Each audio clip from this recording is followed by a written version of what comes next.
How important to you personally is it to see them succeed in the finale of this kind of season? Well, again, I bring this up, but personally for me, I want to see them prepare hard and go play and give great effort. We want to win a football game, but these guys are a success story right now, and it's something we talk about from day one is that they have an obligation, and we as a coaching staff to be accountable to each other in order to prepare to get ready to play in this game. And then they have to go play in the Cotton Bowl, and we have to put them in a position to have success. But we want them to play hard, and we want them to put themselves in a position to win the game. But their success, I mean, those guys have had a tremendous amount of success, and I couldn't be any more proud of what they've done. Recruiting-wise, is Cotton Bowl kind of the ideal bowl for you guys to go to? It's a great bowl. Obviously, we could debate BCS bowls or whatever bowl, but I think that most people would agree that if you're in the Cotton Bowl, then you're as close as you could get to a BCS. And being regionally located where it is in comparison to us in our recruiting base, I think it's a great bowl for us to be in. And a lot of the seniors that you talk about get to play at home also in that final game. Does that make it any more special? Well, I think for them, I think it's easy. There's two things that for Oklahoma State when you play in a Cotton Bowl, because it's January 2nd, everybody gets to be at home for Christmas, which is important. And then a number of those players will have family and friends that are within a 4-hour drive and can be there. And I don't know how long the tickets lasted, not very long. Sold, how many did we get, Kevin? Yeah, we got 12,500 and went back and got 1,000. So whatever we sold, 14,000 of them, they were gone for putting limitations on how many that people can get. So I think that gives you an example of the excitement of the people in Oklahoma State in the program and the support that we have right now. Mike, you'll be in the facility all week for practice, but I mean, playing in what people consider the premier football stadium in the world, that as a coach, does that, excite you? I mean, I'll be real honest with you. I mean, I'm for wherever they want to play it, but I don't think there's any question that the players and everybody around the program, the fans, I know that my sons at home, they're very excited about being there, and I'm more concerned about practice and getting prepared to play in the game.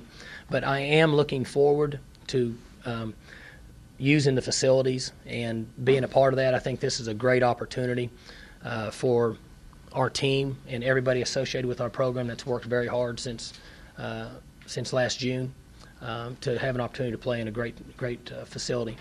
Coach Jones was telling me Sunday how difficult this is going to be for him because of how strong he feels about you in Houston.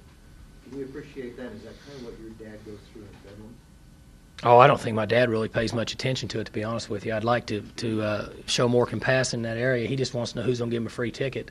I think it's actually harder on my mom. That's why she babysits the kids from both sides of the family, so she's somewhat neutral. And with Coach Jones, I mean, the only thing I would go back on is who actually made more plays for him when he was a head coach. That's what the side I would pick. Mike, what were the bowl gifts like when you played? I mean, obviously, these guys have nice options nowadays to select from. I wish I knew what they were. Do you guys already know? I didn't. I just know that they'll have great bowl gifts. I'm not sure what that will be at this particular time, but the Cotton Bowl has been top of the line, and I know the players are excited about that. And the memorabilia that they receive from the Cotton Bowl, we see players that come back that are on our walk, guys that played here 5, 6, 7 years ago. And, for example, if it was in the Independence Bowl, or if it was in the Houston Bowl or the Alamo Bowl, they'll still have a watch on or a ring or something. I still see sweatshirts.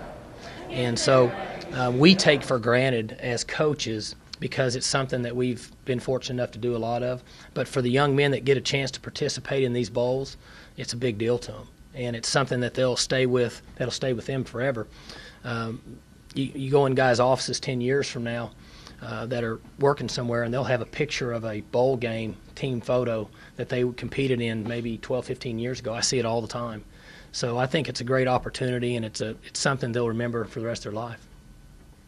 Can you really get as good a practice in 2 hours in this temperature as you would have? I knew you guys were going to bring that up.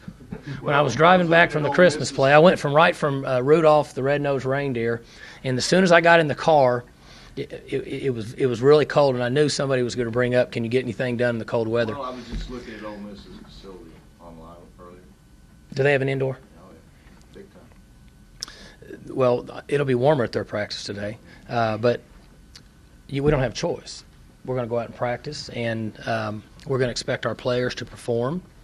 And when we walk off the field today at 3:30 or whatever time it is, will be better than when we went on the field. And I think that anytime you talk about it or bring it up, it becomes an issue. But if it's not going to change, then we need to go forward and can, I don't think there's any question that as soon as we can get that indoor completed, we're going to get going. It's so, it's hard to really talk about it. I know that it's on their mind every single day. But today we'll practice well and we'll be better than when we walked on the field. But the only reason it's an issue today is because it's like 0. I'm with you. Really, it's a distraction kind of a cold. It is. I'm not going to say it's not cold. I'm just trying to give you the best answer I have in that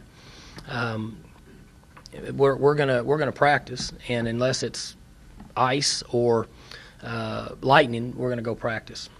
I was going to ask you, knowing how soft Dave and I are, if you'd invited us all to practice if it had been 60 degrees. Kevin, they can let them stay up here.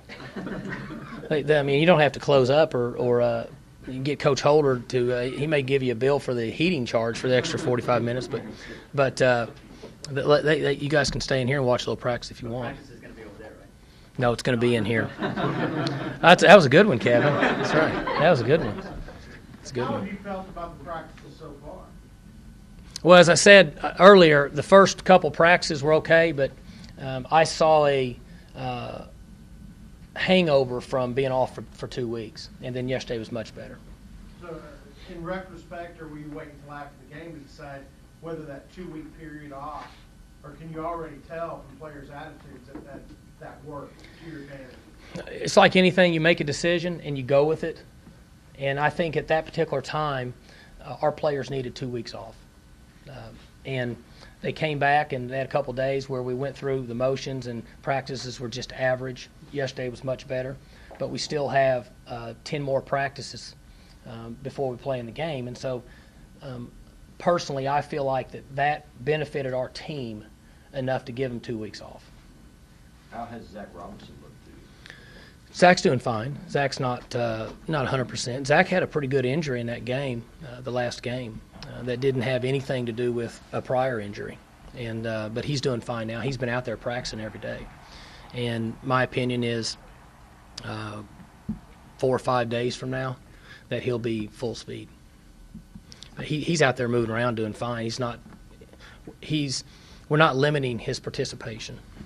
With the BCS that close, how difficult personally was it for you to get over that last game? Are you over it? Oh, I don't think you ever get over it. You guys have asked me those questions before, and unfortunately, in our profession, I'm just going to give you my history on it. If you're in it for the right reason, you'll never get over those games. But again, you have to, and I said this, and I'm going to say with it is you have to play 12. And our guys had a great year and won 9 football games. And as I said on the post-game interview or radio show 2 or 3, 4 days after that the game that disappointed me more, not because of who we played, but because of the errors that we made that to maybe have given them the game somewhat. I'm not taking anything away from Houston. I was upset with the Houston game because we just put the ball on the ground and essentially took ourselves out of that game, even though they're a good football team. But in both games, we certainly would have liked to play much better. I think it was Andrew said they've been giving Russell some grief for missing a workout or two to go enjoy kind of the postseason action and stuff. I'm sure you agree he deserves that opportunity. Are you ready to classify him as the best or whatever it may be? He missed our first workout from when he was in Florida. I don't know how you classify the best. I would guess that as a person, and I've said this again, I don't need to get into all this. I don't know that there's been a better person that's been a great football player here. I mean, you can go back and make comparisons, but I guess during my time as the head coach here, it's been pretty amazing. And then secondly, you'd have to just wait and see how it all falls out on draft day. At some point they're going to pick him, and I'm guessing those guys are going to pick him wherever they think that his playing ability should put him. But he's definitely one of the best that's ever played here, there's no question.